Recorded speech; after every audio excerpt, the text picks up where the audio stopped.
जय हिंद दोस्तों, आप सभी का हमारे स्टडी विद द चैनल पर स्वागत है। फिर से जैसा कि आप सभी को पता है, पिछली कक्षा में पिछली क्लास में छंद को स्टार्ट कर चुके हैं। तो इसी क्रम में हमने जो भी पीछे पढ़ा है उसे आगे बढ़ते हुए आज छंद के बारे में विस्तार से जानेंगे। कौन कौन से छंद हैं और किस किस तरीके के छंद होते हैं। प्रत्येक चीज को हम धीरे से अच्छे से समझकर आगे उसी वे में बढ़ते हुए चलेंगे कि छंद कौन कौन से हैं। देखिए, मुख्यतः हमारे जो छंद होते हैं 3 प्रकार के होते हैं। नंबर 1 मात्रिक छंद, नंबर 2 वार्णिक छंद और नंबर 3 मुक्तक छंद। आइए एक एक बार हम देखते हैं इसे कि मात्रिक छंद कौन से होते हैं, वार्णिक छंद कौन से और मुक्तक छंद कौन से होते हैं। मात्रिक छंद जो होते हैं, मात्रिक छंद हमारे निर्भर करते हैं मात्राओं पर। मात्रिक छंद में ध्यान जो दिया जाता है वो दिया जाता है मात्राओं पर। किसमें ध्यान दिया जाता है दोस्तों? मात्राओं पर। मात्राओं पर यानी मात्राओं की समानताओं पर मात्रिक छंद में ध्यान में रखकर उनकी गिनती की जाती है। मात्राओं की समानता के आधार पर हम मात्रिक छंदों को पहचानते हैं। उसके बाद आता है हमारा नंबर 2 वार्णिक छंद। वार्णिक छंद में क्या होता है? वार्णिक छंद में हम किसी भी छंद को उसके वर्ण यानी अक्षर के आधार पर पहचानते हैं कि उसमें कितने अक्षर हैं। डिपेंड करता है वो उसके अक्षरों की संख्या पर। उसी तरह से इस प्रकार से मात्रिक छंद हो जाता है। वार्णिक छंद निर्भर करता है अक्षरों की संख्या पर।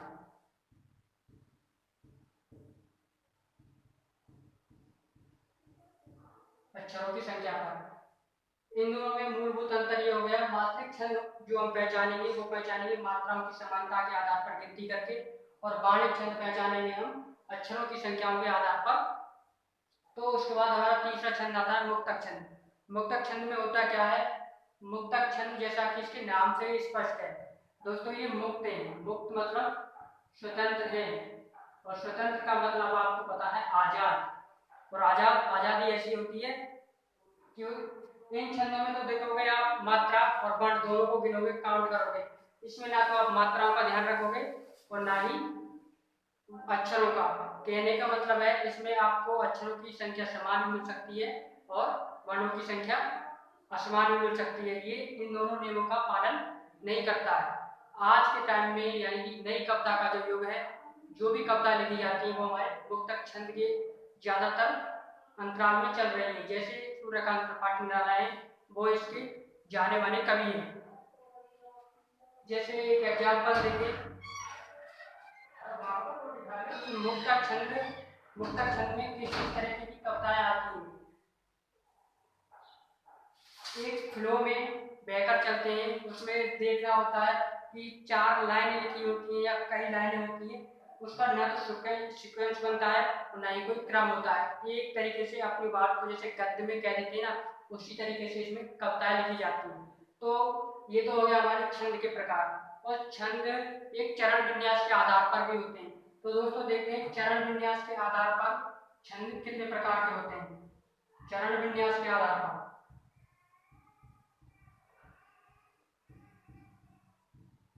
चरण विन्यास के आधार पर भी छंद 3 प्रकार के होते हैं।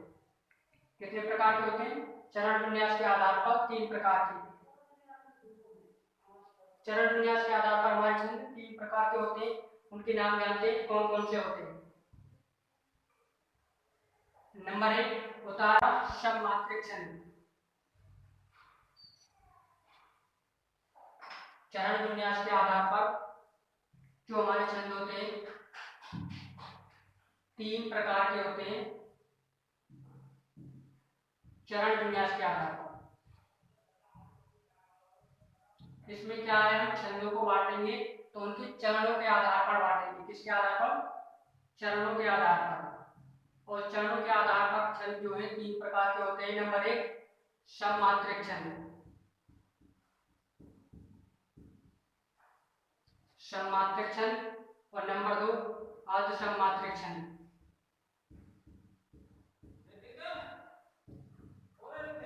अर्ध सममात्रिक छंद। और नंबर 3 विषम मात्रिक छंद।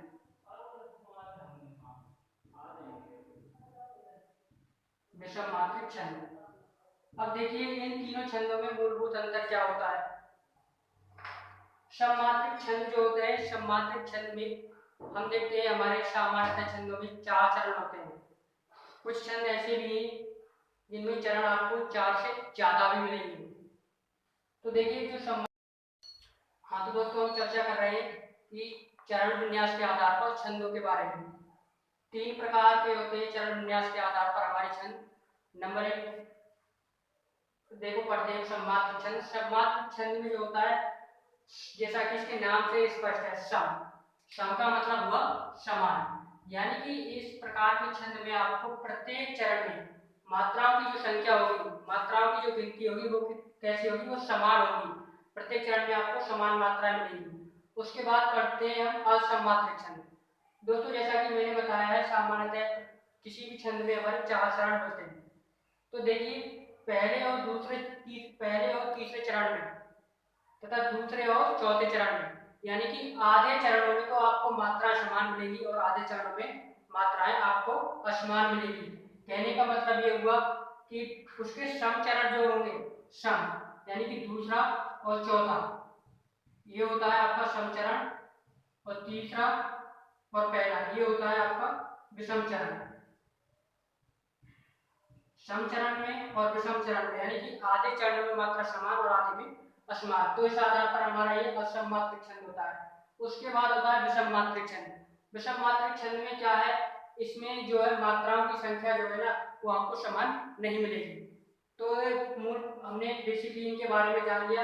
हम क्रम से अध्ययन करेंगे सममात्रिक छंदों के बारे में। तो सबसे पहले हम पढ़ते हैं सममात्रिक छंद के बारे में, किस छंद के बारे में, सममात्रिक छंद के बारे में। सममात्रिक छंद अभी बताया दोस्तों। सममात्रिक छंद में क्या है, इसकी पहचान आपको पहले तो ये देख लीजिए, प्रत्येक चरण में आपको मात्रा जो मिलेगी वो समान मिलेगी, यानी कि समान मात्राएं मिलेगी, समान मात्राएं होगी प्रत्येक चरण में, प्रत्येक चरण में। और हमारा पहला चरण है सममात्रिक छंद का एग्जांपल नंबर 1 चौपाई। चौपाई चौपाई में क्या होता है, देखिए चौपाई की पहले प्रॉपर्टी जानते हैं, यानी कि चौपाई के लक्षण क्या होते हैं। चौपाई एक हमारा सममात्रिक छंद है।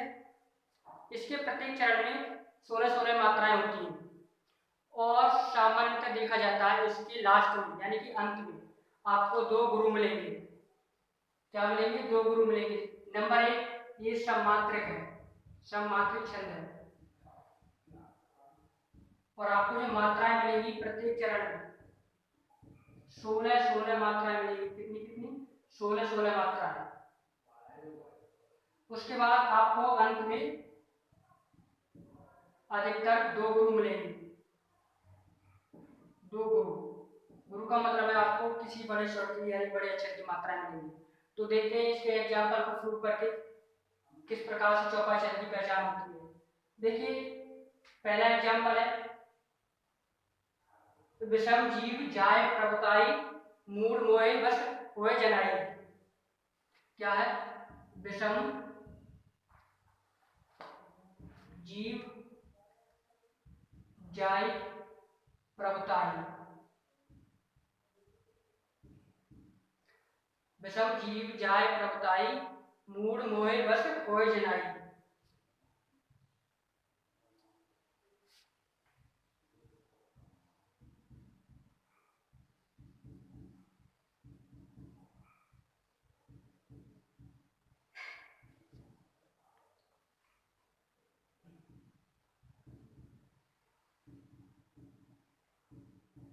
देखिए पहले जो प्रॉपर्टी बताई थी हमने, पहले तो हम देखते हैं कि अंत में हमको 2 गुरु मिलते हैं। आपको दिखाई भी दे रहा होगा, इसमें 2 गुरु आपको दिखाई दे रहे हैं। आप सोच रहे होंगे कि सर ने बताया था 4 चरण होते हैं। देखो दोस्तों चरण तो 4 ही होते हैं, मैंने एग्जांपल के लिए 2 चरण लिए यहाँ पे, आपको इससे स्पष्ट हो जाएगा। मात्रा लगाकर देखते हैं ये कौन सा छंद है हमारा। देखिए छोटी की मात्रा पहली मात्रा एक होगी, इसकी मात्रा एक, इसकी एक, इसकी दो, इसकी एक, इसकी दो, इसकी दो, और इसकी मात्रा एक, इसकी एक, इसकी दो, इसकी दो। अब देखिए मात्रा काउंट करते हैं, 3 और 3 6 और 4 10 और 4 14 और 2 16। 16 मात्रा आपकी पहले स्टेप में आ गई। आप चाहे तो ऑप्शन देकर ऐसे ही क्लिक कर सकते हैं, आपके एग्जाम में आए तो। उसके बाद दूसरे पे मात्रा लगाते हैं, देखिए 2 1 2 1 1 1 2 1 1 2 1।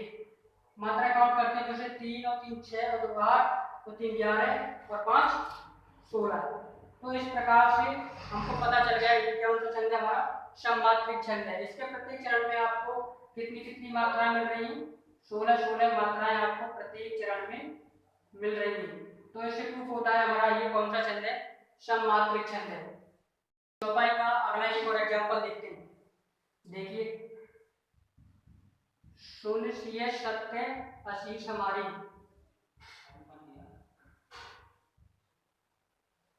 शून्य सी सत्य अशीष हमारी। उसके बाद है पूजय मन कामना तुम्हारी, पूजय मन कामना तुम्हारी।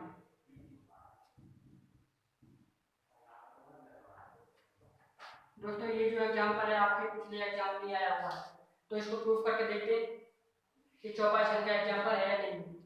मात्रा लगाइए, एक एक एक एक एक, इसकी 2 मात्रा काउंट हो जाएगी, ये आधा अक्षर है, इसके साथ अगले में इसकी मात्रा काउंट हो जाएगी। 2 1 1 2 1 1 2 2 2 और 4 और 3 7 3 10 और 11 और 5 16। इसके बाद इसमें लगाते हैं 2 1 1 1 1 2 1 2 1 2 2,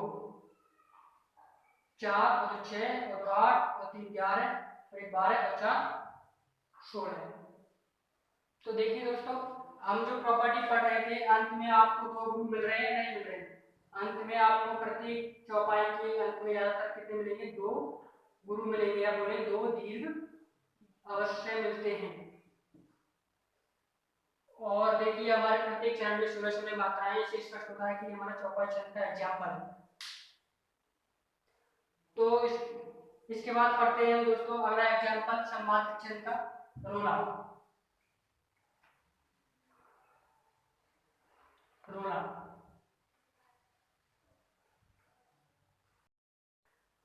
तो हमारा अगला सममात्रिक छंद है रोला। देखिए पहले रोला के हम लक्षणों के बारे में जानते हैं, यानी कि रोला की पहचान कैसे होती है। रोला एक सममात्रिक छंद है, इसमें 4 चरण होते हैं और प्रत्येक चरण में प्रत्येक पंक्ति में 24 मात्राएं होती हैं। और कहें तो इसमें एक मेन प्रॉपर्टी जो होती है वो है 11 और 13 मात्राओं पर यति होती है। यति का मतलब 11 मात्राओं के बाद आपको रुकना होगा। तो इसका एग्जाम, इसमें 4 चरण होते हैं, सममात्रिक छंद है, प्रत्येक चरण में 24 मात्राएं होती है, 11 और 13 मात्राओं पर यति होती है। तो इसका एग्जाम्पल देखते हैं क्या है। उठो उठो हे वीर, आज तुम निद्रा त्यागो, करो महासंग्राम नहीं कायर हो भागो, तुम्हें बनेगी विजय अरे ये निश्चय जानो, भारत के दिन लौट आएंगे मेरी मानो। तो एग्जाम्पल को प्रूव करके देखते हैं कि क्या ये रोला छंद का उदाहरण है। देखिए मात्रा लगाकर देखते हैं, आइए मात्रा लगाते हैं करके नियम से। देखिए इसकी मात्रा एक होती है, इसकी 2, इसकी 1, इसकी 2, इसकी 2, इसकी 2 और इसकी 1। हमारी पहली प्रॉपर्टी देखते हैं क्या कहती है। पहला जो नियम बोलता है इसमें रोला छंद के नियम से 11 मात्राओं पर आपको यति मिलेगी। ठीक है, 1 और 2 3 और 3 6 और 2 8 और 3 11। इसका पहला नियम स्पष्ट होता है, 11 मात्राओं पर यति है। उसके बाद देखते हैं दूसरा जो चरण कहता है 13 मात्राओं पर आपको यति मिलेगी। इसकी 2 1 1 1 2 1 2 2। अब देखो 3 और 2 5 और 3 8 और 4 12 और इसकी मात्रा आपको इसकी 2 मात्रा काउंट करनी होगी, इसकी 2 13 मात्रा हो चुकी है। अब ये में देखते हैं अगली लाइन में 1 2 1 2 2 2 1 1 2 2 1 1 2 2 2। इसके बाद इसकी मात्रा 1 इसकी 2 2 1 2 2 1 1 1 इसकी 1 इसकी 2 1 1 2 1 1 2 और ये 2 2 1 1 2 2 और 1 और ये 2 और इसकी 1 इसकी मात्रा 2 2 2 इसकी 1 सॉरी इसकी 2 मात्राएं होंगी, इसकी 1 इसकी 2। देखिए इसमें गिनते हैं 3 और 1 4 और 4 8 और 3 11 मात्रा यहाँ पर भी है। इसके बाद देखते हैं 3 और 2 5 और 2 7 और 2 9 और 4 13। इसकी ये प्रॉपर्टी पूरी। इसी तरीके से इसमें भी 11 मात्राएं हैं और इसमें 13 मात्राएं हैं। इसमें 11 और इसमें 13 मात्राएं। इस तरीके से हमारा जो रोला छंद है वो कंप्लीट हो चुका है। इस तरीके से रोला छंद की सारी प्रॉपर्टी पूरी हो चुकी है। स्पष्ट होता है एग्जाम्पल के माध्यम से ये हमारा रोला छंद है। तो इसी क्रम में एक और अगला छंद देखते हैं हरिगीत का। तो देखते हैं इस रोला छंद के बारे में मात्रा लगाकर इसके नियम को फॉलो करेंगे ये किस तरीके से रोला छंद है।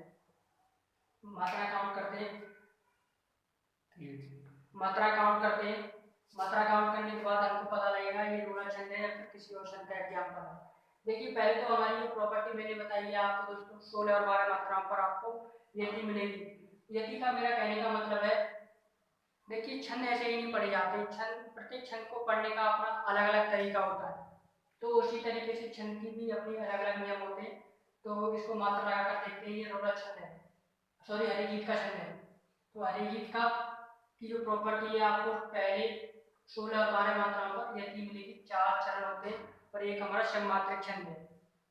इसकी मात्रा 1 1 इसकी 2 इसकी 1 इसकी 2 इसकी मात्रा 2 इसकी ये जो आपका ये वाला वर्ड है इसकी मात्रा इसके साथ काउंट होगी आगे 2 1 2 और ये 2।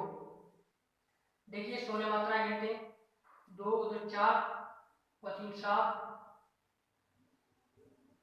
2 और 2 4 और 3 7 और 2 9 और 2 11 11 और 3 13 11 और 3 13 और 2 15 और इसकी मात्रा 1 इसकी मात्रा 1। तो ये मात्रा होगी हमारी 16।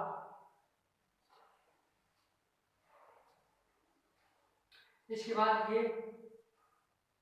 इसकी मात्रा 2 इसकी 1 इसकी 1 इसकी 1 इसकी 2 इसकी 1 इसकी 1 और इसकी 1 इसकी 2।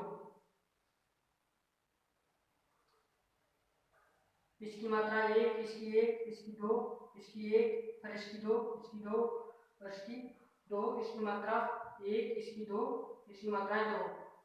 ये 2 मात्रा ये 1 और ये 2 मात्रा लेगा अपने साथ, ये 2 मात्रा लेगा अंतिम बिंदी वाला 2 1 1 और ये 1 और इसकी मात्रा 2। देखिए 3 और 2 5 और 2 7 और 2 9 9 और 3 12। हमारी दूसरा जो प्रॉपर्टी कहती है वो कहती है कि आपको 16 के बाद 12 मात्राओं पर यति मिलेगी। ये नियम हमारा पूरा हो चुका है। इसके बाद देखेंगे 2 और 2 4 और 1 5 और 2 7 और 2 9 और 2 11 और 1 12 और 1 12 और 4 16। 16 मात्रा इसकी आपके नियम के अनुसार पूर्ण हो रही है। इसके बाद अगले चरण में आपको 12 मात्राएं मिलेंगी 2 और 1 3 और 4 7 और 2 9 और 3 12। यानी कि कहने का मतलब ये हुआ आपकी 16 और 12 मात्रा पर आपको यकीन मिल रही है। और प्रत्येक चरण में आप जब इन्हें काउंट करोगे, यानी प्रत्येक पंक्ति जिसे हम दल के नाम से जानते हैं, तो आपको कितनी मात्रा मिलेगी? प्रत्येक पंक्ति में 28 मात्रा है। प्रत्येक पंक्ति में 28 मात्रा है। तो इसी प्रकार से ये हमारा बोला जाता है हरिजीत का छंद एक सममात्रिक छंद है।